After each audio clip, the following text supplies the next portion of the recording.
The kitchen smelled like slow-simmered tomatoes and regret.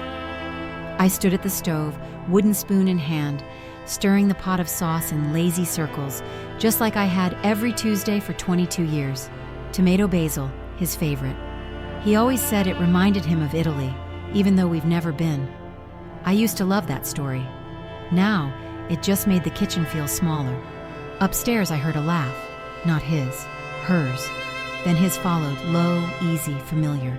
The sound didn't cut me the way it might have a decade ago. I didn't gasp or drop the spoon. My heart didn't break.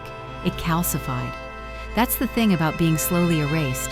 You don't notice it happening until you're translucent. Until the sound of someone else's laughter in your house, your kitchen, your marriage feels normal. And in that moment, I did what I always did. I reached into the drawer, grabbed the linen napkins, and set the table for 3. I didn't ask who she was. I already knew. Kendra. Strategic growth partner. That was the label he gave her last week in a meeting. No one questioned it. No one looked at me. They didn't have to.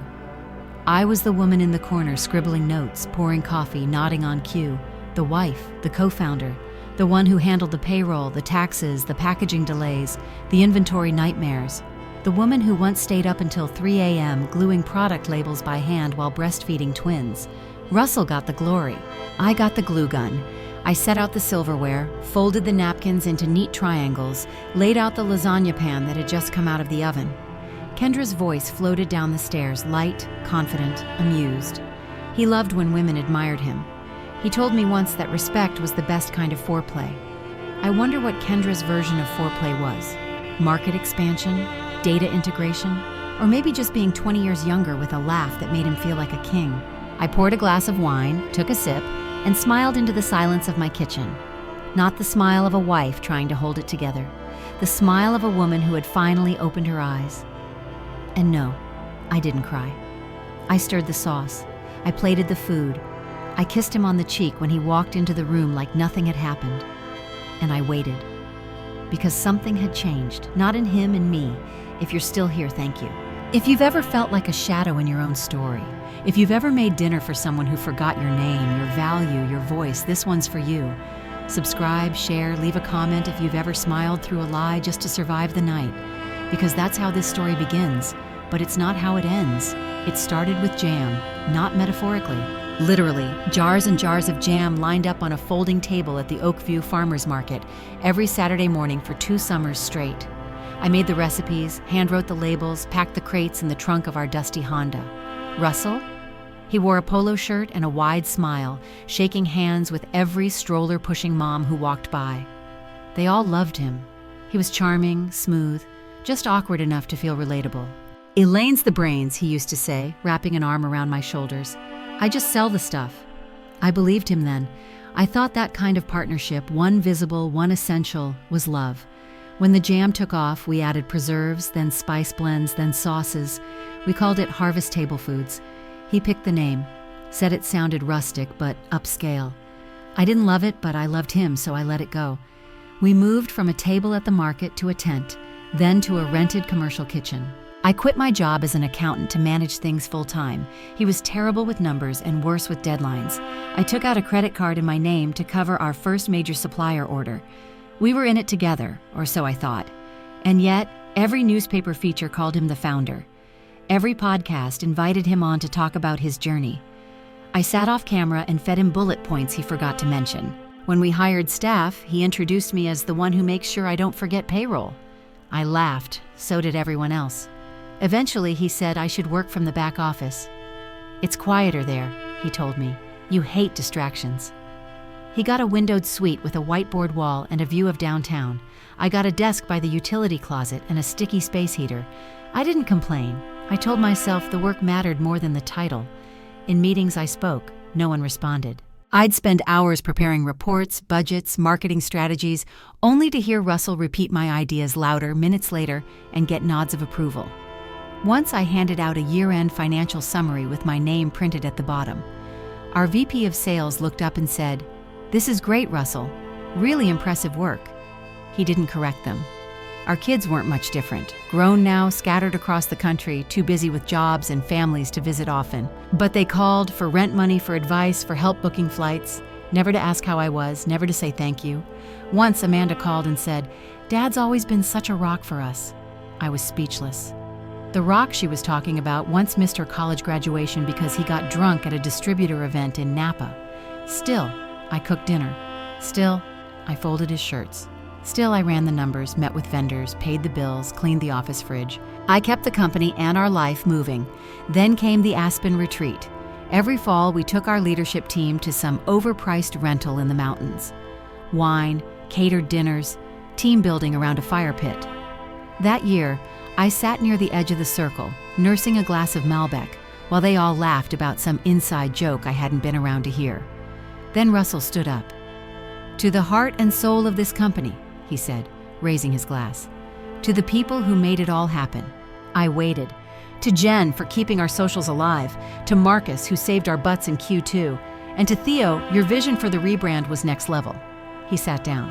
That was it. I was the only one who didn't get a toast. No to my wife, no to Elaine, no mention at all. I smiled anyway, lifted my glass, drank the whole thing. Back home I couldn't sleep. Russell was snoring beside me, one leg flung over the covers like he owned the whole bed. I stared at the ceiling for hours, then got up and went to the attic. There was a green file box I hadn't opened in years, labeled Legal Old. It was stuffed with papers I'd forgotten, contracts I'd signed without question, documents he'd passed me across the kitchen counter between dinner and dishes. And that's where I found it, a signed document from 2012. During a funding emergency, our investor at the time needed one of us to carry ownership of the company to secure a line of credit. Russell's credit was a mess. Mine wasn't. So he asked me to sign, just to facilitate the deal, he said. But we never reversed it. The ownership, the shares, the voting rights, everything had legally transferred to me.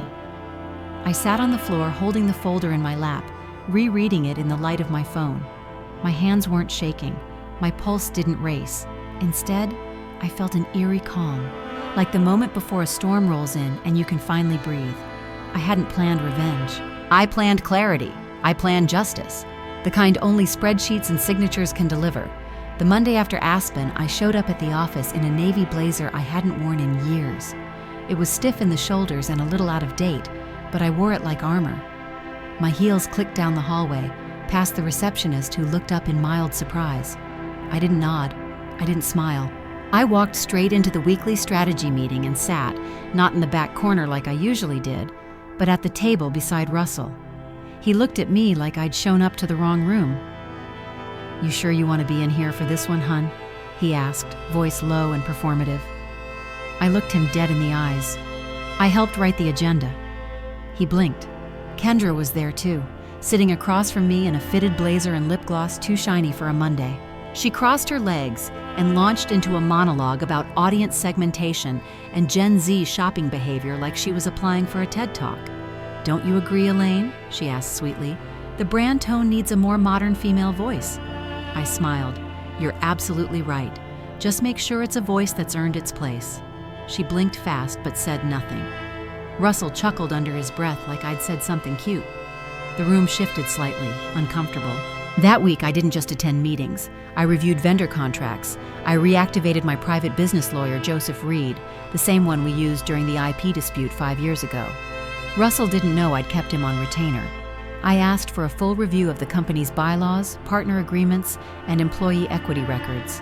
By Wednesday, I had a list of every executive, their shares, their titles, and most importantly, their paper trail. Kendra's partnership turned out to be symbolic, a gesture. No board seat, no actual shares. She had signed a non-voting advisory clause without reading the fine print. Sloppy. Russell, on the other hand, had no shares at all, not since 2012. His name didn't appear on any current legal documentation related to control, equity, or decision-making, not even as co-founder. I had everything. Still, I didn't act, not yet. Then came Thursday night. I came home from a warehouse audit to find the dining table set for 3. Candles, cloth napkins, real china. Russell was in the kitchen pulling rosemary chicken from the oven, my recipe. "Thought I'd cook tonight," he said with a grin, wiping his hands on a towel. "And surprise, you'll never guess who's joining us." She walked in from the hallway like she owned it. "Elaine," Kendra said. It's so good to finally have a moment to connect. Tom talks about you all the time." Tom. She called him Tom. She took my seat at the head of the table without hesitation. He didn't correct her. We ate in awkward politeness. I asked questions like a polite stranger. They talked shop, branding, new ideas, market expansion. He served her first, complimented her thinking. I nodded, drank water, and waited. After she left, air kisses, perfume trailing behind her, I stood in the kitchen with Russell as he poured another glass of wine. "She's got vision," he said. "She's exactly what the company needs right now." I turned to him calmly. "Did you give her equity?" He shrugged. "A sliver, enough to keep her motivated." "Without consulting me?" He gave a boyish laugh. "Elaine, come on, it's not like that. You hate this stuff. You said you didn't want to deal with leadership drama anymore." I smiled. "You're right. I did say that." That night, I sent the documents to Joseph. Subject: immediate action. He replied before midnight, "Let's move forward." By Monday morning, the new executive structure had been drafted, filed, notarized, and stamped. I scheduled an all-staff leadership meeting. No vague invite. Mandatory. 9 a.m. sharp. Conference room A. Russell tried to reschedule, said he had a call with a supplier. I told him to reschedule that instead. At 9:03, I stood at the head of the glass-walled boardroom. Russell arrived at 9:05, Kendra 2 minutes after that. She looked confused. He looked annoyed. I handed out a packet to each department head. 10 pages, clear, legal, final. Effective immediately, I began. The leadership structure of Harvest Table Foods has changed. The company is now solely under my direction. I am the majority and only voting shareholder. All executive decisions now report through me. Russell's face paled. Kendra flipped pages fast, her smile disappearing. "As of today," I continued, "Russell Morgan is reclassified as contract staff under product support. Kendra Talbot is no longer affiliated with the company in any capacity. Her partnership clause is void." Russell stood up. "You can't just—" "I can," I said, "and I have. You made me an assistant in my own empire. Now you report to me." No one moved. No one spoke. The only sound was Kendra's chair scraping back as she stood. "This is a mistake," she said sharply. "I'll go public." "You're free to do that," I replied, unfazed. "But the press loves a woman reclaiming her business from a man who tried to erase her." She stormed out. He didn't follow. The next day, his badge didn't work at the executive entrance. He didn't show up all week.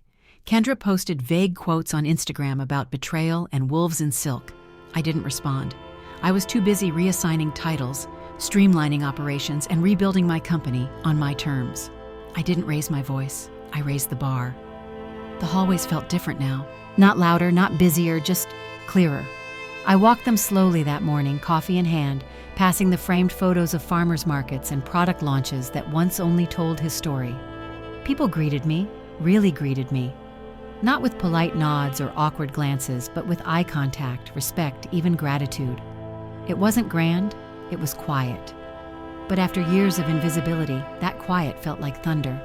Danielle from marketing paused by the break room. "I just want to say thank you for everything. We see you now." I nodded, words caught somewhere between disbelief and peace. Later in my office, I opened my top drawer and found them. The old blue earrings, the ones I used to wear before Russell called them too serious. I clipped them on without hesitation, looked at myself in the mirror and saw a woman I'd misplaced, not lost. My phone buzzed, a text from Amanda. "Saw the article. Is it true? You're running everything?" And another from Jake. "Dad says you're being unfair, but I'm proud of you, Mom, just confused."